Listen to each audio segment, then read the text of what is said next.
As kush se njeh lulin. As shokët e tij që përpara tij loznin nuk e njohin. Ma mirë me thanë se e njohin, por ata lozin për hesab të vet e luli i shikon për hesab të vet.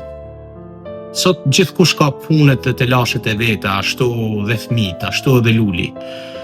More lul, shumë herët ke fillu me shiku punën tane.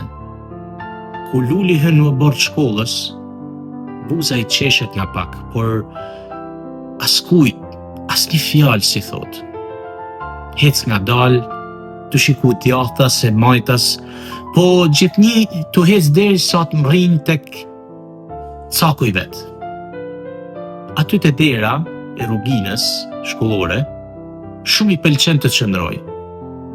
Aty është caku i tij, i praruar me rrezet e ngrohta të diellit në këto ditë të vjeshtës.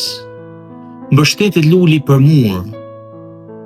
Brushat e vogjël i shtjen nëpër xhepa, hundën picroket kuqen nga ftoftit e mëngjesit ja sjell diellit dhe shikon. Gjaja më tepër që tërheq vëmendjen janë çizmet që i kanë të veshën disa shokë të tij.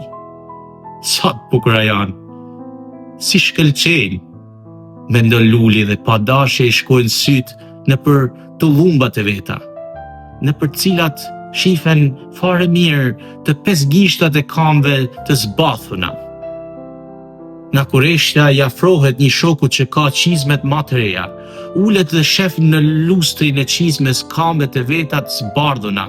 Aq shumë shkëlqejshin çizmet, mbasi shoku me çizme fluturoi, luli ngadal shkoi te caku i vet, në diell t'i ngrohi kamët. Por kur s'ka diell, si ja bani shkreti lul? Ndoshta ja bajnë hallin apostit e mshirës dhe dashurisë. Ndoshta. Njëherë afrohet mësuesi lulit.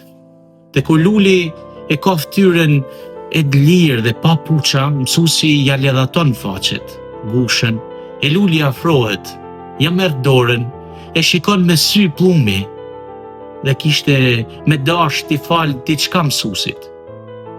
Por vjollca nuk ka. Veç ne i fal të lumbat e veta, që kanë hapur gojen si me dash me hangër mësuesin. Po, të lumbat e lulit vocër kanë me hangër mësuesin.